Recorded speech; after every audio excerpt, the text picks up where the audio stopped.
Hey friend, if you're planning a trip to Yellowstone National Park, here are the 5 things you need to know before you go.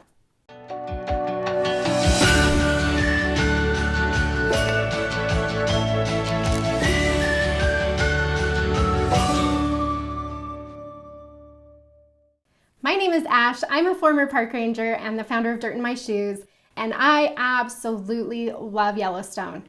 You will find me in Yellowstone at least yearly, sometimes more than once per year, and I am here to help you make your Yellowstone vacation amazing. So let's talk about the 5 things that you need to know before you go. Number 1, Yellowstone is a huge national park. So this is by far the biggest surprise for people after their trip to Yellowstone and they come home and say, I just didn't realize it was so big and that we'd be spending so much time in the car. So if you can learn this before you go, it will actually make a huge difference in how you plan your trip and how you experience the park when you're there. Okay, so looking at a map of Yellowstone, when you're looking at a map, it's hard to tell just how big it is and get the scale of it. But Yellowstone is 2.2 million acres, and so that's a huge national park actually. It's bigger than most national parks. But what you have basically is you have the upper loop here and you have the lower loop here. And then you've got all these side roads coming in. These are the entrances into the park. And so where people run into problems is, say they book their lodging, for example, out here in Cody, which is way out here off the map. If you're booking your lodge somewhere far away from the park, or you're not choosing your gateway town or the place that you want to stay wisely, then you'll end up driving a ton. And in the case of Cody, you drive for about an hour and a half before you even get into here. And then from there, you've got more hours of driving to get to anything else of note in the park. So it really does make a difference where you stay and realizing just how big the park actually is. So when you're looking at the map, it looks like, everything's flat, it's hard to tell. But a lot of these roads are very slow going. There's wildlife, there's a lot of traffic, and you pretty much only have one lane each way as you're driving around the park. So if you get stuck behind someone slow, it can make it difficult to move through the park at a good pace. For example, if you take a look between Madison here and Old Faithful here, it's about 16 miles. Which doesn't seem very long, especially if you're used to highway driving or driving around suburbs or cities. But 16 miles in Yellowstone will take you probably about 40 minutes or so. What I like to do is I like to take the mileage and at least double it to get the drive time. So 16 times 2, 32, but I would give it a little bit of a cushion as well because you just never know what you're going to see or if someone's going to be driving extra slow in front of you. And so it's good to give yourself some padding as you're planning out how you're going to get from place to place. Unfortunately, sometimes it can take much longer to get from place to place, again, because of that notorious Yellowstone traffic.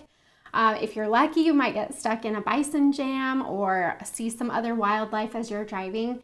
And so it is really important to be flexible with your time there and plan your day out right so that you're not just spending all day in the car. If any of this feels overwhelming to you, I do have a Yellowstone itinerary on Dirt in My Shoes that plans everything out step by step, hour by hour, so that you don't have to guess what the best way to set up your day is, and so that you can get to everything that you want to in the time that you have. Number 2, book your lodging well in advance. Yellowstone is one of those parks that the park lodging just fills up really quickly and it's extremely competitive. So for lodges in Yellowstone, like if you're wanting to stay at the Old Faithful Inn, especially, or Canyon Village, that one fills up really fast too, then you'll want to book your lodging 13 months in advance. And those do typically get full right around that 13 months in advance mark. And so if you can plan that far in advance, I definitely recommend that you do if you really have your heart set on staying in the park. The reservation process may change, so definitely check out the Yellowstone website before you go. They did just change how they have the lodging reservations now to that 13 months in advance on a month-by-month basis. And so that's current for now, but again, it might change in the future. So just be sure to check the Yellowstone website before you go. Camping in Yellowstone has changed a lot over the past few years, so there used to be more first come first serve options, and a lot of those options have gone away in favor of a reservation system. And so now most campsites in Yellowstone are reservation only. Some of them do open up the 13 months in advance. Some of them open up 6 months in advance. Some of them open up 2 weeks in advance. And so you'll definitely want to look really closely at the campsite that you're looking for to know when those reservations will open up for you. I definitely recommend trying to get a camping reservation and not going for first come first serve if you can help it. I have done first come first serve in Yellowstone several times, and it is always just a really stressful process.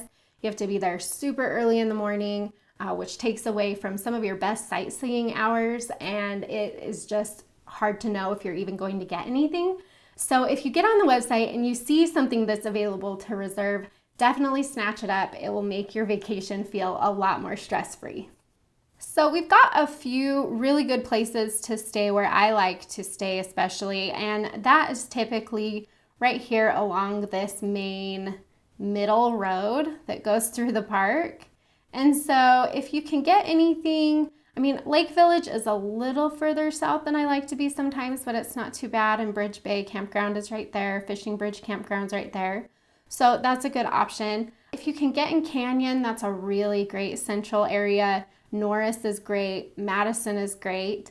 If you're not able to get something kind of along there, then what I would recommend is booking some lodging, maybe a couple days down here in the south part, like Grant Village or Old Faithful, and then moving your lodging to something up here in the northern part of the park, Mammoth Hot Springs, Tower, even Norris or Canyon, just so that you have better access to these more northern activities. That can make a huge difference. If you're not staying in the park, if you're staying outside of it, then I like Gardner. That's a really great option, especially for getting to the northern part of the park. So again, if you do book something in Gardner, I would also recommend booking something further south, like in West Yellowstone, just to break it up so that you can access these southern areas more easily from there. If you're only wanting to stay in one place the whole time, I do recommend West Yellowstone for that if you can't be in the park. It's just so central to so many things in Yellowstone. It will cut down your drive time a lot if you're able to get in this area, again, if you're not wanting to move around and change your lodging. You'll find a couple of other small campgrounds, Indian Creek right here, got another one, Slough Creek over here, Pebble Creek over here. There's some small ones down here in the southern part, like by Lewis Lake, kind of as you go in towards Grand Teton.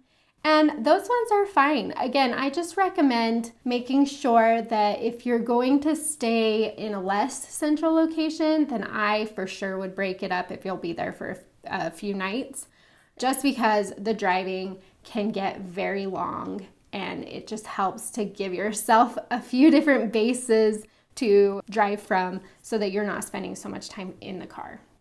Number 3, Yellowstone is crowded. This might be one of the only things that you know about Yellowstone before you start planning your trip. It is notoriously famous for its large crowds and traffic jams. So Yellowstone is consistently in the top 10 busiest parks.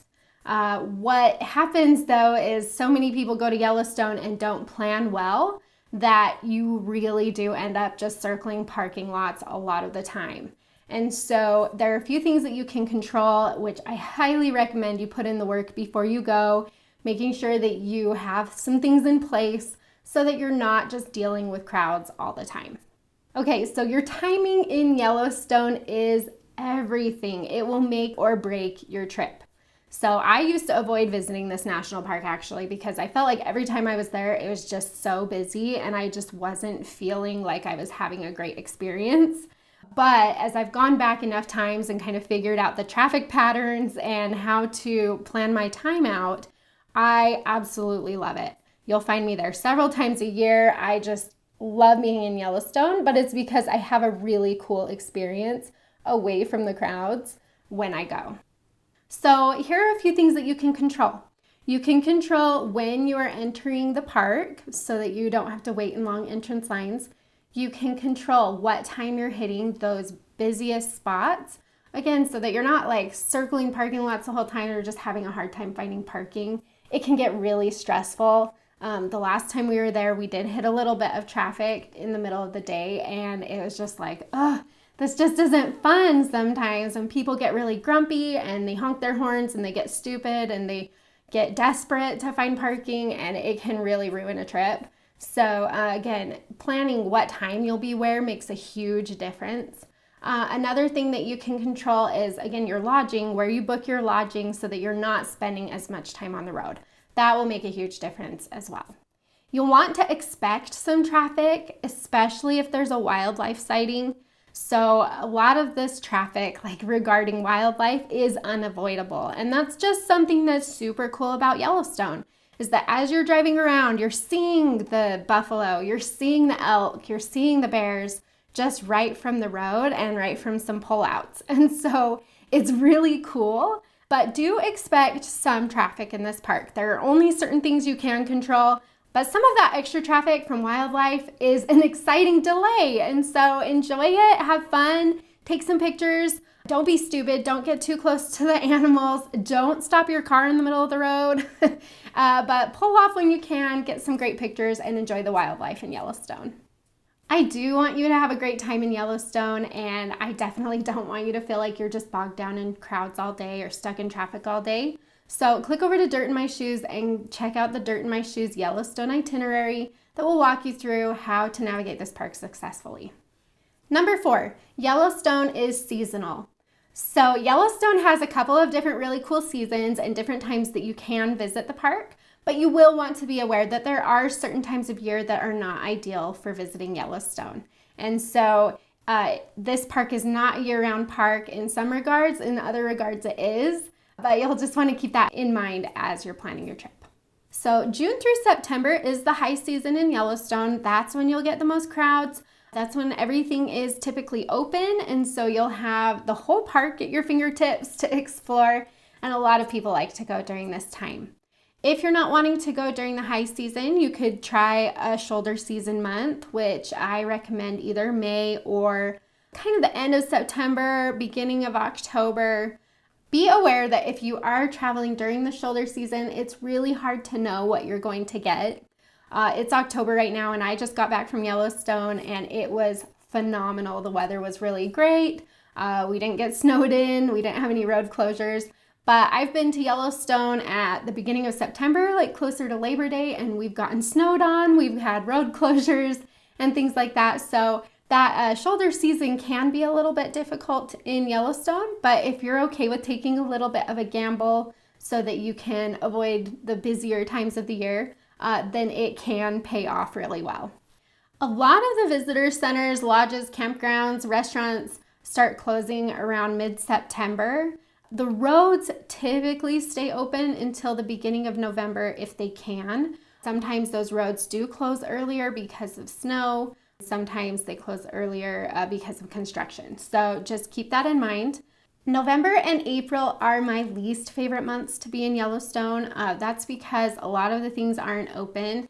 You're not there during the winter season when there's more things open and things to do. You're not there during the summer season when everything is open. You're just kind of in this weird transition phase where a lot of the roads aren't open, campgrounds, lodges, none of that's open. And so there's just not a lot to do in November or April. So I do recommend skipping those months. But if you want to visit any other month of the year, you'll find things to do. If you're looking for more guidance on the best time to visit Yellowstone, you'll find an article on Dirt in My Shoes. I will walk you through my specific suggestions, and then we'll go through month by month what to expect, what you can do, what's open. And so it's all laid out there for you if you're trying to decide when you want to go to the park. And number 5, Yellowstone is the world's first national park. So Yellowstone was set aside as a national park in 1872, making it the world's very first national park. It protects about half of the world's geysers. It protects a massive concentration of wildlife. And what I love about this is that you can just feel it as you're walking around the park and as you're exploring. As you explore Yellowstone, you will be able to feel that it is a very special place. And I love that about Yellowstone. It's just, there's so much pride. There's so many cool things to see, but it really was the site of the birthplace of America's greatest idea. And so there's a lot of history here. There's some old buildings, the architecture, the rangers are excited. There's just a specific energy that kind of radiates through this park. And so I love being here. I love the fact that it's the world's first national park. I love that this area is protected and that you're able to come in and explore it with your family. And honestly, the fact that there are just geysers and, hot pots and mud pots and boiling things and just all the things, steam everywhere, it's just really cool. So I mentioned the energy, and you'll feel it because everything in Yellowstone is alive. It feels alive. It has energy. It has movement. And so it's just such a fun national park to explore with your family. So there you go, the 5 things that you need to know before visiting Yellowstone. If you need any help at all planning your trip to Yellowstone, please click over to Dirt in My Shoes. I have tons of resources there for you to explore so that you can make your dream trip to the park a reality.